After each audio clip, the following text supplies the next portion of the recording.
Siempre me apasionaron los mundos privados, íntimos, secretos de las personas. Quizá porque allí buscaba una explicación para esta circunstancia tan arbitraria y tan azarosa de estar vivos. Y las busqué y busco sobre todo en aquellas personas que parecen haberle encontrado un sentido a sus existencias.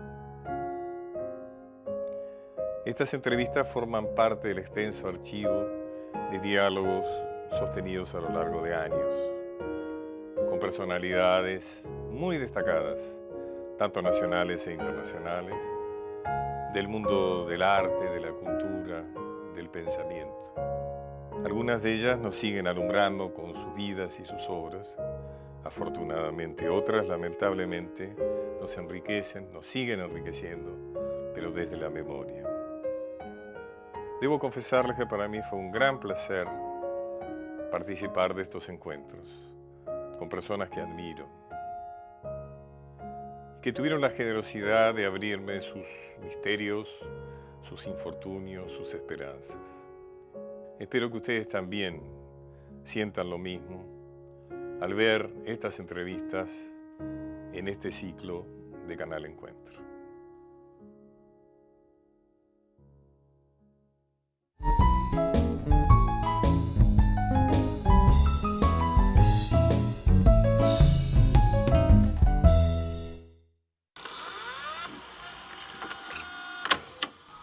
Usted ha quemado, tirado a la basura más de la mitad de lo que ha escrito. Sí, tal vez unas tres cuartas partes. Las tres cuartas partes. Sí, yo soy muy descontento siempre con... Es una manía y amigos que me quieren me han reprochado mucho, porque yo he quemado cosas que... Estuve a punto de quemar Héroes y Tumbas, por ejemplo.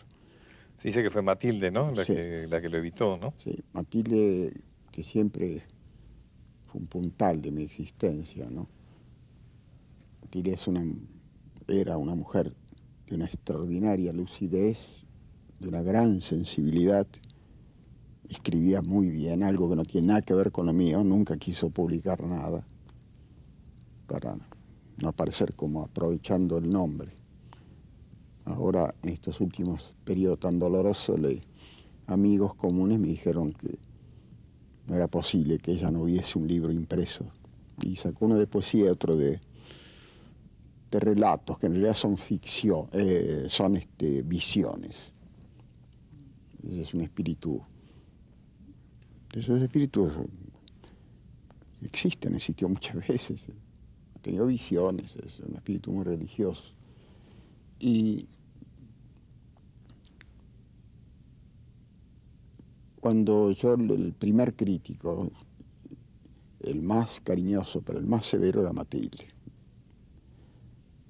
Yo le iba pasando las cosas y después me volvía a veces con una crucecita, con lápiz, pero muy sutil, un interrogante, una crucecita para llamarme la atención. Siempre tuvo razón.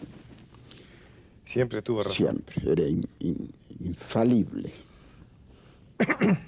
Bueno, voy a lo de Héroes y Tumbas, porque es un libro conocido, en cambio los que destruí no los conoce nadie. Después de muchos años, yo no he sido sistemático, mi temperamento es muy atravesado, caía y sigo cayendo de las exaltaciones más espectaculares hasta las depresiones más profundas. Y en esos momentos de depresión destruía todo. ¿Eso a qué se debe? No sé. Ganaría mucho dinero un psicoanalista con eso, ¿no? Yo diría por lo menos que he sido una persona muy rigurosa siempre. Sí, sí, eso tiene que ver un poco también con los años de matemáticas, pero en fin, eso lo vamos a hablar después si usted quiere. Pero venía así, como dice el pueblo, el viarazo, ¿no? De destruir. Había trabajado en ese libro varios años. porque pasó una cosa que tiene que ver con esto, de este gran periodo en que estuve en silencio, ¿no? En 1951 yo publiqué Hombres y Engranajes, que era un examen y una crítica de la sociedad mecanizada, robotizada. 1951 publiqué eso. Recibí tantos palos, desde la derecha hasta la izquierda, que dejé prácticamente de escribir y no quería publicar nada. Usted fue un físico matemático de fuste. Hice el doctorado de físico-matemática en la Universidad de La Plata. Había una beca anual que daba la Asociación para el Progreso de las Ciencias, que dirigía USAID, que tenía poco dinero en general, daban una beca por año. Y por algún motivo que desconozco, me la dieron a mí, para ir a trabajar al laboratorio Curie, sin saber que yo iba a ir allá para abandonar para siempre la ciencia. Pero cumplí con el deber, como era lo obligado en casa, había que cumplir el deber. Entonces, mi experiencia de la ciencia, que fue la ciencia por excelencia, la físico-matemática, y la lectura de todos estos grandes escritores existenciales y la visión del mundo moderno, que a mi juicio y a mi juicio de gente mucho más importante que yo, iba a llevar a la ruina total, como está llevándolo al mundo. Entonces me di cuenta que eso era un horror. Después le explico por qué estudié matemáticas. Primero, si quiere. Quiero, sí. Sí. Primero quiero terminarle esto que va a lo de Héroes y Tumbas.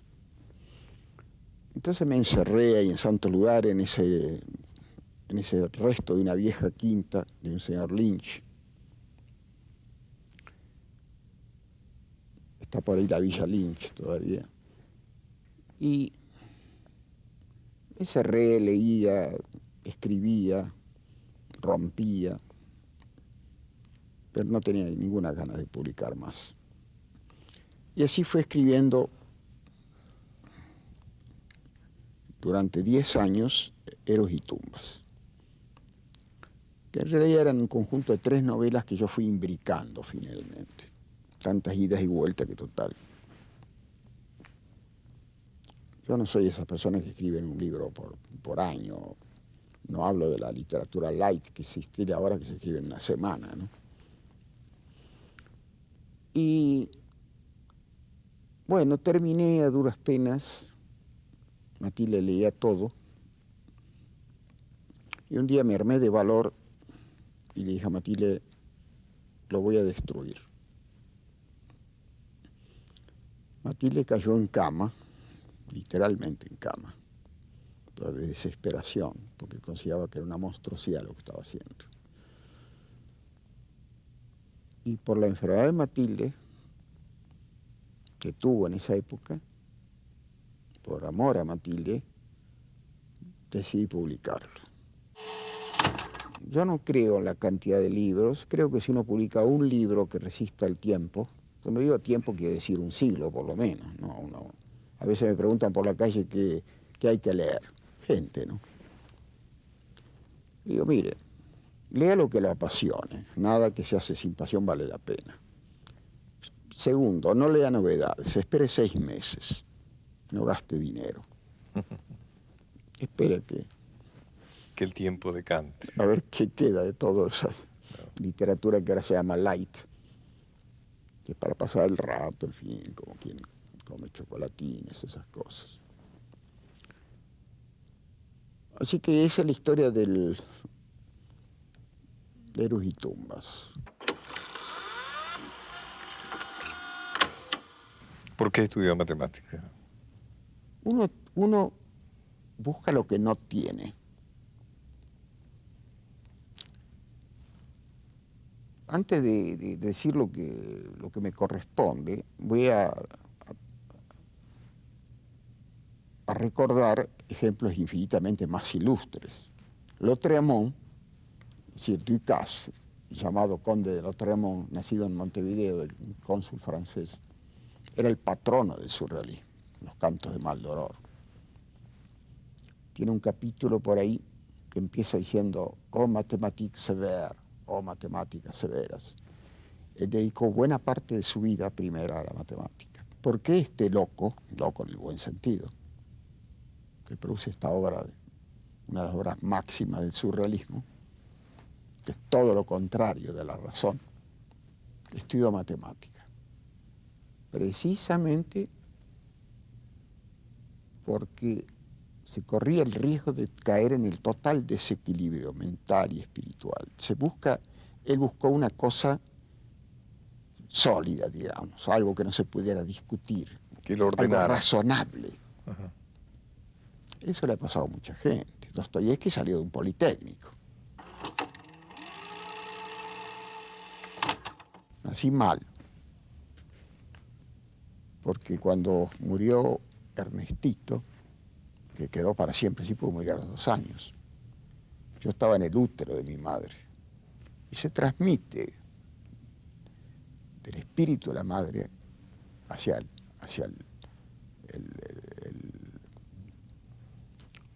chiquito, en germen. Le transmitió el nombre también, ¿no? Me puso el nombre porque dijo siempre, lo dijo hasta morirse, nunca yo he visto un chico como Ernestito. Alguien tan...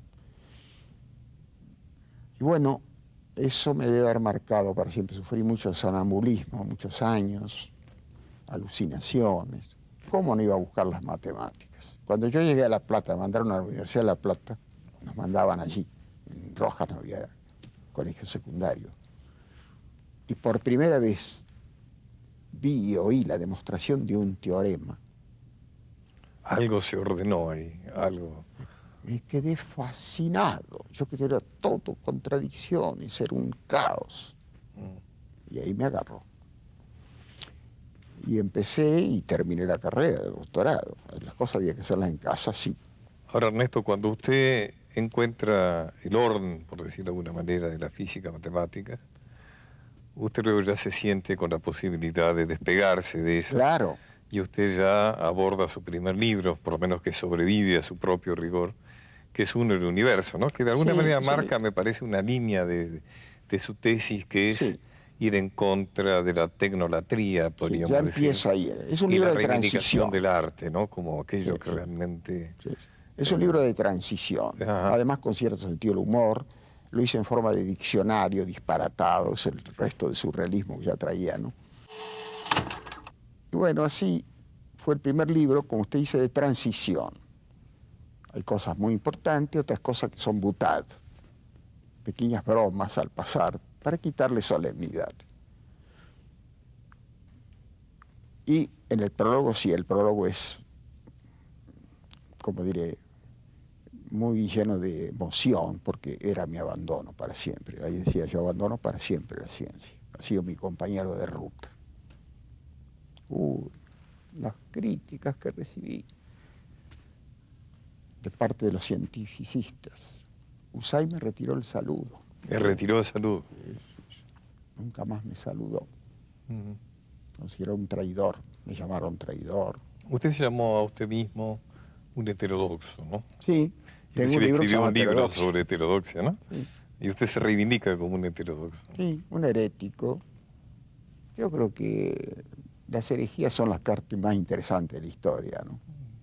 Y usted fue un herético también en función de su compromiso político, porque en un momento en que la intelectualidad estaba muy dominada por la esperanza del comunismo en todo el mundo, usted fue de los primeros que se animó a decir el rey está desnudo, esto no sirve, y se retiró, ¿no es cierto? Y también fue criticado por eso. Fue más grave. Más grave. Porque yo no fui comunista de salón. Yo abandoné todo lo que estaba haciendo en la época de la dictadura de Uriburu. Ajá. Yo era un muchacho, había empezado el doctorado en físico-matemática. Abandoné todo.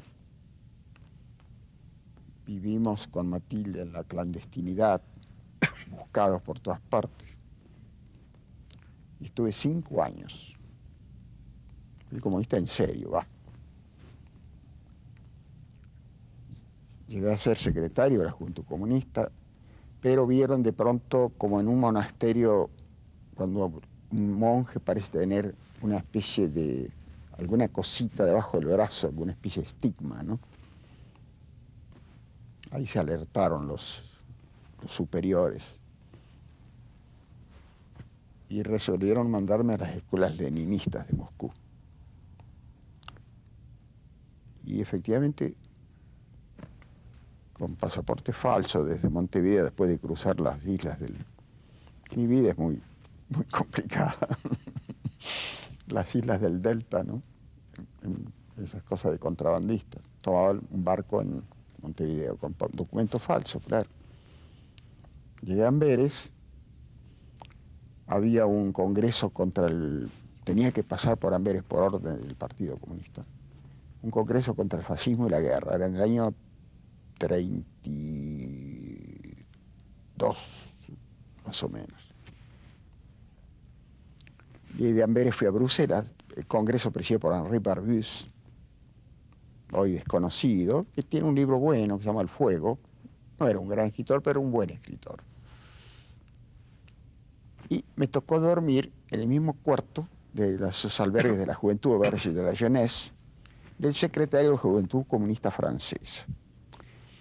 Palabra va y palabra viene, como se decía en el campo, se me escapó por ahí una idea que era herética respecto a la doctrina marxista, sobre el problema de la causa y el efecto, de la dialéctica de la naturaleza. Va. Esa noche me di cuenta que era el secretario de la Juventud Comunista Francesa. Me quedé, casi no pude dormir. Digo, ¿qué he dicho? Si yo a las escuelas leninistas no vuelvo más, no estaría vivo acá. Porque era el deber de todo comunista auténtico denunciar aún al amigo más íntimo. Ajá, denunciar. Entonces a la mañana, al despertarme, le dije, mira, hablábamos en francés, digo, mira, no me siento bien. Efectivamente no me sentía bien, tenía muy mal el estómago, sufrió mucho el estómago, fui operado después. Digo, voy a descansar un poco y después voy. Bueno, me dijo. Yo había meditado que él iba a transmitir esta sutileza sobre el materialismo dialéctico. Es peligrosísimo eso. Y pensé, si voy a la escuela leninista no vuelvo más. Habían empezado los procesos de Moscú, con Stalin. Las purgas. Nada menos, las grandes purgas. Las famosas purgas. Así que un par de horas después, por si volvía de repente, esperé un par de horas, agarré mi valijita y me escapé a París. Y ahí empieza una odisea que será largo de contar. Pero fueron 5 años de militancia en serio. En casa las cosas había que hacerlas en serio o no hacerlas. En cambio los otros, los comunistas de salón, son universalmente conocidos, todos los comunistas de salón son iguales, la pasaban bastante bien. Tenían el altavoz formidable de la Unión Soviética para cualquier libro que se traducía hasta el kirguís. Y yo era un renegado que fui combatido a muerte. Bueno, es largo de contar toda la historia. Le voy a hacer una pregunta vulgar, pero ¿cuáles son los escritores que a usted más le han...? Yo leí mucho desde chico, era un gran lector, desde que era un chico, en los últimos años del colegio primario, empecé a leer mucho. Bueno, empezamos con Julio Verne, Alejandro Dumas y todas esas cosas. Pero leí mucho a los rusos, todo ese maravilloso momento de la literatura que pocas veces ha dado la historia, y en Rusia la única vez. Gogol, Chekhov, Dostoyevsky, Lermontov, Pushkin. Gorky mismo. Gorky es un gran escritor, fue un gran escritor Gorky, contra lo que piensa mucha gente. Se terminó, nunca más. Entonces los rusos todos. Los alemanes, los románticos alemanes. Naturalmente, von Kleist, Goethe, todos ellos. Más, yo estudié alemán un poco por la literatura alemana. Tanto me apasionó, los románticos alemanes. Que tienen que ver con el existencialismo, todos los movimientos existenciales. Después también los grandes españoles, bueno, aparte de Quijote, Unamuno, por ejemplo, me interesa mucho. Y también de otras nacionalidades. Los alemanes, los rusos. Los alemanes y los rusos fueron los que más me marcaron a mí. Yo he podido comprobar, Ernesto, que usted tiene un extraordinario renombre en el exterior, ¿no? Y recordaba que ya en el 70, creo que el Corriere della Sera de Italia lo proponía usted ya para el Nobel hace 25 años. Sí, cuando salió Héroes y Tumbas, sí. Usted ha ganado el premio Cervantes, Sí, en fin, sí. ha tenido... Sí, el premio Nobel me propusieron varias veces,